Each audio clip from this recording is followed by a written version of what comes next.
નમસ્કાર વહાલા વિદ્યાર્થી મિત્રો, સ્વાગત છે તમારું આપણી મનપસંદ યુટ્યુબ ચેનલ મેથ્સ એન્ડ ઇંગ્લિશમાં. આજના વિડીયોની અંદર આપણે ધોરણ 6 વિષય વિજ્ઞાનની અંદર પ્રકરણ નંબર 6ના સ્વાધ્યાયના તમામ પ્રશ્નોનું સોલ્યુશન કરવાના છીએ. જો વિદ્યાર્થી મિત્રો તમે હજુ સુધી આપણી યુટ્યુબ ચેનલ મેથ્સ એન્ડ ઇંગ્લિશને સબસ્ક્રાઇબ ન કરી હોય તો સૌપ્રથમ ચેનલને સબસ્ક્રાઇબ કરી દેજો અને હા, આ સુંદર મજાના વિડીયોને લાઈક પણ કરી દેજો. તો ચાલો સોલ્યુશનની શરૂઆત કરીએ. સૌપ્રથમ પ્રશ્ન નંબર 1 જોઈએ. નિવાસ સ્થાન એટલે શું? ઉત્તર: વનસ્પતિ અને પ્રાણીઓ જે વિસ્તારમાં રહી જીવન જીવતા હોય તેને તેનું નિવાસ સ્થાન કહે છે. પ્રશ્ન નંબર 2: રણમાં જીવન જીવવા માટે થોર કઈ રીતે અનુકૂલિત થયેલા હોય છે? ઉત્તર: રણમાં જીવન જીવવા માટે થોર નીચેના અનુકૂલનો ધરાવે છે. જેમાં પહેલો નંબર, તેના પર્ણો નાના અને ઓછા હોય છે. પાણીની અછતના સમયે પર્ણોનું કંટકમાં રૂપાંતર થાય છે, એટલે કે કાંટામાં રૂપાંતર થાય છે, જેથી બાષ્પોત્સર્જન દ્વારા ઓછું પાણી ગુમાવાય છે. બીજો નંબર, તેનું પ્રકાંડ અને તેની શાખાઓ લીલી હોય છે, જેના દ્વારા તે પ્રકાશ સંશ્લેષણનું કાર્ય કરે છે. ત્રીજો નંબર, તેનું પ્રકાંડ જાડું અને મીણયુક્ત સ્તરથી આવૃત હોય છે, જે પાણીને જાળવી રાખવામાં મદદ કરે છે. ત્યારબાદ ચોથો નંબર, તેના મૂળ જમીનમાં ખૂબ ઊંડે સુધી જાય છે અને પાણીનું શોષણ કરે છે. ત્યારબાદ પ્રશ્ન નંબર 3 જોઈએ. ખાલી જગ્યા પૂરો. જેમાં પ્રથમ ખાલી જગ્યા છે, ચોક્કસ લક્ષણોની હાજરી કે જેના લીધે કોઈ વનસ્પતિ કે પ્રાણી કોઈ નિશ્ચિત નિવાસસ્થાનમાં જીવન જીવે છે તેને ખાલી જગ્યા કહે છે. જવાબ: અનુકૂલન. બીજી ખાલી જગ્યા, જમીન પર રહેનારા પ્રાણીઓ કે વનસ્પતિના નિવાસને ખાલી જગ્યા કહે છે. જવાબ: ભૂનિવાસ. ત્રીજી ખાલી જગ્યા, પાણીમાં રહેનારા પ્રાણીઓ કે વનસ્પતિના નિવાસને ખાલી જગ્યા નિવાસ સ્થાન કહે છે. જવાબ: જલીય નિવાસ સ્થાન. ત્યારબાદ જમીન, પાણી અને હવા એ નિવાસ સ્થાનના ખાલી જગ્યા ઘટકો છે. જવાબ: અજૈવ. પાંચમી ખાલી જગ્યા, આપણી આસપાસના બદલાવ કે જે આપણને પ્રતિભાવ આપવા પ્રેરે છે તેને ખાલી જગ્યા કહે છે. જવાબ: ઉત્તેજના.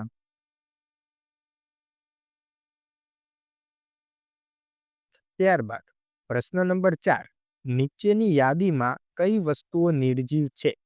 હળ, મશરૂમ, સીવવાનો સંચો, રેડિયો, હોડી, જળકુંભી એટલે કે જલીય છોડ અને અળસિયું. ઉત્તર: નિર્જીવ વસ્તુઓ હળ, સીવવાનો સંચો, રેડિયો અને હોડી. ત્યારબાદ પ્રશ્ન નંબર 5, એવી નિર્જીવ વસ્તુનું ઉદાહરણ આપો જે સજીવના કોઈ પણ બે લક્ષણો ધરાવતા હોય. ઉત્તર: વિમાન તથા આગબોટ. તે નિર્જીવ છે પરંતુ સજીવના નીચેના બે લક્ષણો ધરાવે છે.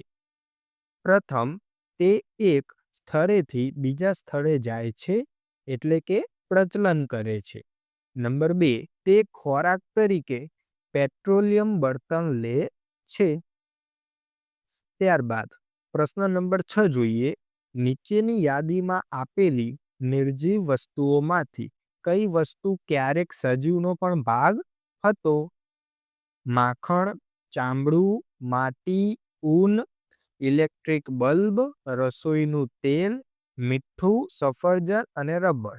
ઉત્તર: નિર્જીવ વસ્તુઓ જે ક્યારેક સજીવનો ભાગ હતી એવી વસ્તુઓ કઈ કઈ છે? તો કે માખણ, ચામડું, ઊન, રસોઈનું તેલ, સફરજન અને રબર. ત્યારબાદ પ્રશ્ન નંબર 7, શા માટે ઘાસના મેદાનોમાં રહેતા પ્રાણીઓને જીવતા રહેવા માટે ઝડપ ખૂબ જ અગત્યની છે? સમજાવો. ઉત્તર જોઈએ. ઘાસના મેદાનોમાં હરણ, સસલા, જેવા તૃણાહારી અને સિંહ, વાઘ, ચિત્તા જેવા શિકારી પ્રાણીઓ રહે છે. ઘાસના મેદાનોમાં પ્રાણીઓને છુપાઈ રહેવા માટે વૃક્ષો કે અન્ય સ્થળો ખૂબ જ ઓછા હોય છે. આથી હરણ અને સસલા જેવા પ્રાણીઓને શિકારી પ્રાણીઓથી બચવા અને જીવતા રહેવા તેમની દોડવાની ઝડપ વધુ હોવી જરૂરી છે. વળી વાઘ અને ચિત્તાને માટે પણ દોડવાની ઝડપ વધુ હોય તો જ તેઓ ભક્ષ્યને પકડી ખોરાક મેળવી શકે અને જીવી શકે. આમ ઘાસના મેદાનોમાં રહેતા પ્રાણીઓને જીવતા રહેવા માટે ઝડપ ખૂબ જ અગત્યની છે. તો વિદ્યાર્થી મિત્રો, અહીં આપણે ધોરણ 6 ની અંદર વિજ્ઞાન વિષયમાં પ્રકરણ નંબર 6 ના સ્વાધ્યાયનું ખૂબ જ સુંદર મજાનું સોલ્યુશન પૂર્ણ કરીએ છીએ. જો તમને આ વિડીયો ગમ્યો હોય તો વિડીયોને લાઈક કરી દેજો અને આપના મિત્રો સુધી શેર કરી દેજો. ધન્યવાદ.